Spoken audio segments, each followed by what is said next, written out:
ನಮಸ್ಕಾರ ಎಲ್ಲರಿಗೂ, ನಾನು ನಿಮ್ಮ ಅಡ್ವೊಕೇಟ್ ಕಿರಣ್.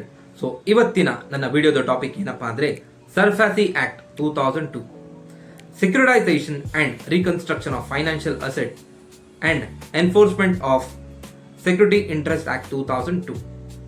ಈ ಒಂದು ಆಕ್ಟ್ ಬರೋದಕ್ಕೆ ಮೂಲ ಕಾರಣ ಹಾಗೂ ಈ ಆಕ್ಟ್ ಇಂದ ಬ್ಯಾಂಕ್ಸ್ ಗಳಿಗೆ ಆಗುವಂತ ಅನುಕೂಲತೆ, ಅದೇ ರೀತಿ ಬಾರೋವರ್ಸ್ ಆಗುವಂತ ಅನಾನುಕೂಲತೆಯ ಬಗ್ಗೆ ನಾನು ಈ ವಿಡಿಯೋದಲ್ಲಿ ನಿಮಗೆ ಕ್ಲಿಯರ್ ಆಗಿ ಎಕ್ಸ್ಪ್ಲೈನ್ ಮಾಡ್ತೀನಿ. ಈ ಹಿಂದೆ ಬ್ಯಾಂಕ್ ಯಾರಿಗಾದ್ರೂ ಸಾಲವನ್ನು ಕೊಟ್ಟಾಗ, ಅದು ಮೂವಬಲ್ಸ್ ಮೇಲಾದ್ರೂ ಇರಲಿ, ಇಮ್ಮೂವಬಲ್ಸ್ ಮೇಲಾದ್ರೂ ಇರಲಿ, ಆ ಸಾಲವನ್ನ ಸರಿಯಾದ ರೀತಿಯಲ್ಲಿ ಬಾರೋವರ್ಸ್ ಕಟ್ಟದೇ ಇದ್ದಾಗ ಆ ಒಂದು ರಿಕವರಿ ಪ್ರಾಸೆಸ್, ಬಾರೋವರ್ಸ್ ನ ಸದಾ ಇವರು ಬಾರೋವರ್ಸ್ ಬ್ಯಾಕ್ ಎಂಡ್ ಹಿಂದೆ ಇದ್ದು ರಿಕವರಿ ಮಾಡೋದು ತುಂಬಾ ಕಷ್ಟ ಆಗ್ತಿತ್ತು. ಅದೇ ರೀತಿ ಇವರು ಕಾನೂನಾತ್ಮಕ ರೀತಿಯಲ್ಲಿ ಸಿವಿಲ್ ಕೋರ್ಟ್ಗೆ ಕೇಸ್ ಹಾಕಿ ರಿಕವರಿ ಮಾಡ್ತಿದ್ರು ಅದು ಸುಮಾರು ವರ್ಷ ಸಮಯ ಕಾಲಾವಕಾಶ ತಗೋತಾ ಇತ್ತು. ಈ ಒಂದು ಅಡೆಚಣೆಗಳನ್ನೆಲ್ಲ ಬಹಳ ಈಸಿಯಾಗಿ ಬ್ಯಾಂಕ್ಸ್ಗೆ ಇದೊಂಥರ ಪವರ್ಸ್ ಇದ್ದಂಗೆ. ಸೊ ಬ್ಯಾಂಕ್ ಯಾವುದೇ ಒಂದು ಲೋನ್ಸ್ ಅನ್ನ ಈ ಎರಡು ರೀತಿ ಕ್ಲಾಸಿಫೈ ಮಾಡುತ್ತೆ, secured loans and unsecured loans.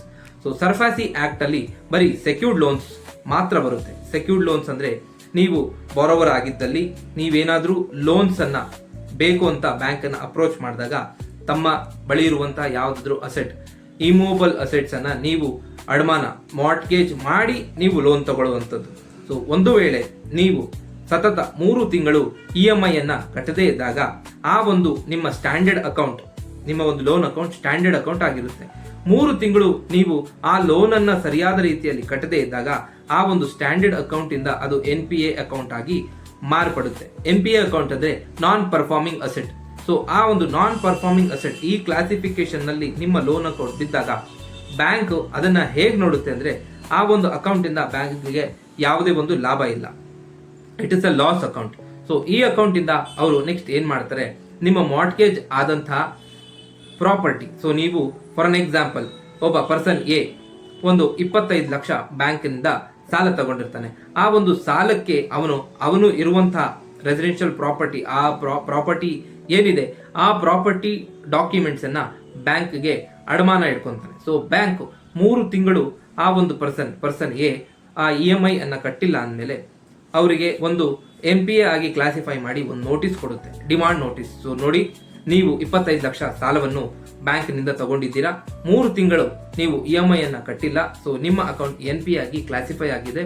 ಈ ಡಿಮಾಂಡ್ ನೋಟಿಸ್ ಅಲ್ಲಿ ವಿತಿನ್ 60 ಡೇಸ್ ನೀವು ಆ ಒಂದು ಅಮೌಂಟ್ ಅನ್ನ ಮರುಪಾವತಿ ಮಾಡಬೇಕು.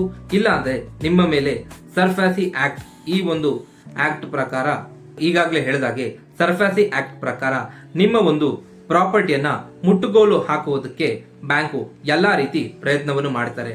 ಈ ಒಂದು ಪ್ರಯತ್ನದಲ್ಲಿ ನೀವು ಬ್ಯಾಂಕ್ನಿಂದ ಹೇಗಾದ್ರೂ ಮಾಡಿ ನಿಮ್ಮ ಒಂದು ಪ್ರಾಪರ್ಟಿಯನ್ನ ಉಳಿಸ್ಕೋಬೇಕಾದ್ರೆ ನೀವೇನ್ ಮಾಡಬೇಕು, ನಿಮಗೆ ಇರುವಂತ ಆಪ್ಷನ್ಸ್ ಏನು, ನೀವು ಯಾವ ಒಂದು ಕೋರ್ಟ್ಗೆ ಹೋಗಬೇಕು, DRT ಕೋರ್ಟ್ಗೆ ಹೋಗ್ಬೇಕಾ, ಡೈರೆಕ್ಟ್ ಹೈಕೋರ್ಟ್ಗೆ ಹೋಗ್ಬೇಕಾ, ಇಲ್ಲ ಸಿವಿಲ್ ಕೋರ್ಟ್ಗೆ ನಿಮ್ಮ ದಾವೆ ಹಾಕಿ ನಿಮ್ಮ ಒಂದು ಈ ಪ್ರಾಪರ್ಟಿಯನ್ನ ಉಳಿಸ್ಕೋಬೇಕಾ ಅಂತ ನಾನು ಈ ನನ್ನ ಒಂದು ನೆಕ್ಸ್ಟ್ ವಿಡಿಯೋದಲ್ಲಿ ನಿಮಗೆ ಕ್ಲಾರಿಟಿ ಕೊಡ್ತೀನಿ.